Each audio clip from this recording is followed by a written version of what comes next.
Hello mga beshies! Welcome na naman dito sa aking YouTube channel. Again, this is Yana. And today's vlog, bago pa rin yung loan app na i-share ko sa inyo. At nakakaloka mga beshies, kasi weekly po napakarami yung mga bagong loan app. Pero hindi natin alam kung bago nga ba or madali ang pagpapalit ng loan app name, diba? So ito na nga mga beshies, Solvento Cash nga daw ang loan app na ito, na kung saan pwede tayong makahiram ng 10,000 hanggang 50,000 pesos at may 10% interest, diba? So, pusisihin na naman natin dito mga beshies, yung mga interest, processing fees, magkano yung pwede nating mahiram at yung long terms. Pero bago yun mga beshies, hindi ka pa nakakapag-subscribe dito sa aking YouTube channel, go na mga besh, subscribe na para makasali sa ating weekly pa-Gcash giveaways. At meron nga din po tayong pa-cellphone giveaways na ini-announce ko po every 25th of the month.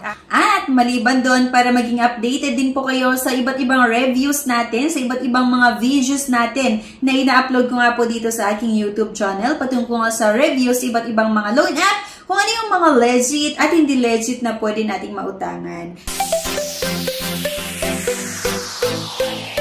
Ito na nga, Solvento Cash Loan Philippines ang pag-usapan natin at napakababa yung ratings nito, 1.7 lang. So, kapag gusto nyo umutang nga daw dito, kailangan syempre natin i-download. Mag-input nga tayo ng isang valid mobile number. Once na naklik nga natin yung Get OTP, meron tayong matatanggap na one-time password na input na naman natin dito. Click lang natin yung sign in, apply, and then agad-agad dito tayo sa personal information. Kailangan nating masagutan yung city of residence, residential address, postcode, educational level, at yung marital status. Work information yung sumunod dito mga besh. Yung profession, how long have you been working here, at yung monthly salary or income. At meron pa itong emergency contact na hinahanap or personal references, agad-agad credit standing. So dito mga beshes, ang nilagay ko ay puro no. Is it overdue in the past month? No. Syempre, yung sagot ko, maximum overdue days in the past month. No loan.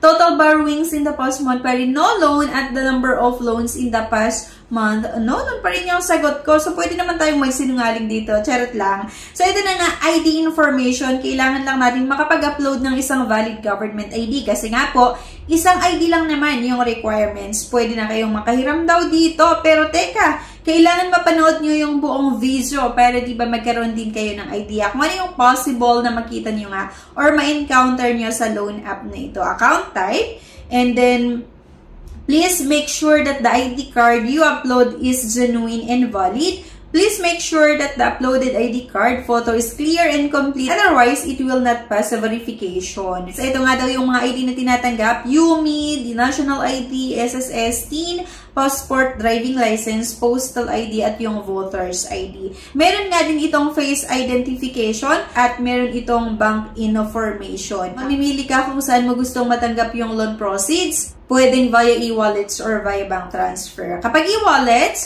syempre, number 1 yan ang GCash, PayMaya, GrabPay, at OmniPay. So, you can apply for multiple products depending on your loan needs. So, ito na nga mga beshies, hindi ko masyadong maintindihan.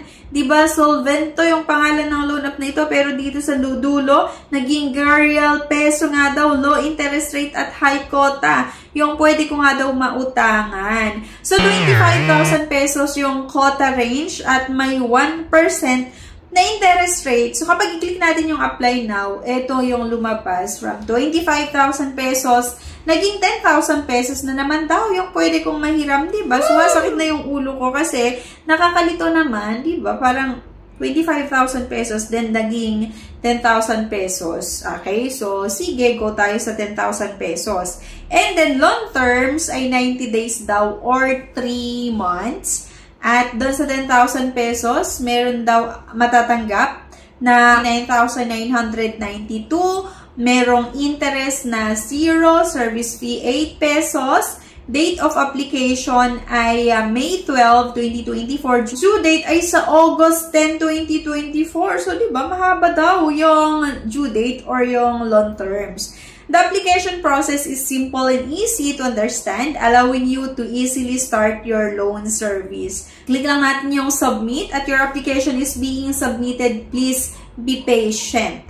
So, mag-antay nga lang daw ako ng ilang minuto or oras para i-process nga nito ang aking loan application. So, kung makita niyo dyan, 10,000 pesos date of application at yung status nga nito ay under review. Nakakaloka. Successful nga, pero under review din yung nasa baba. So, long terms, 90 days, amount received, ganun pa rin naman yung kanina. So, antayin nga lang daw natin na i-process nito ang ating loan application. Habang inaantay ko na pinaprocess nga nito ang aking loan application, mag-check na naman ako ng iba't ibang mga reviews sa kanilang app. At naloka ako mga besh kasi puro 1 star. At meron pa nga akong nakita na I contacted their support multiple times but received no response. I explored a loan for 10,000 payable within 3 months but got approved for a 2,500 loan with only 1,450 disbursed payable within 7 days without my approval. It was not the loan terms I applied for. Scammers and demons, you deserve 0 star. Itong isa pa, never try to loan in this application. They're harassing those people who got loan from them, sending you messages like death threat and everything. They will access all your contacts and start texting all of them to harass you. Do not ever try this lending app. Please do not. I warn you guys. Diba? So, naloka naman ako dito mga besh. Puro 1 star, oh. The way they harass customers even though it's not yet due date, lol. The most unprofessional lenders I ever encountered. Never again. I didn't even loan here yet they keep on texting me. I already report you to NBI. So guys, do not loan here. I loan 10,000. Then I receive 1,062 and the repayment is 1,800. So I don't recommend, please. Do not download it. Nag-apply sa loan app, wait for disbursement, tapos reject agad. Don't download this app. Please, diba? Puro negative yung reviews. At doon sa dulo ng application na ito, diba? Kapag nag-apply ka, ang sabi ay 3 months daw or 91 days yung loan terms. Pero hindi pala kasi ayon nga sa mga sumubok dito, ay 7 days lang yung in-offer nila. Kaya nakakaloka mga besh. Hindi na naman na maganda na utangan yung loan app na ito. Pero, nasa sa inyo pa rin yung desisyon kung gusto nyo utangan yung ganitong loan app. Kahit napanood nyo nga yung buong video natin. So, ayan, anyway guys, sana may nakuha kayo na idea sa video na ito.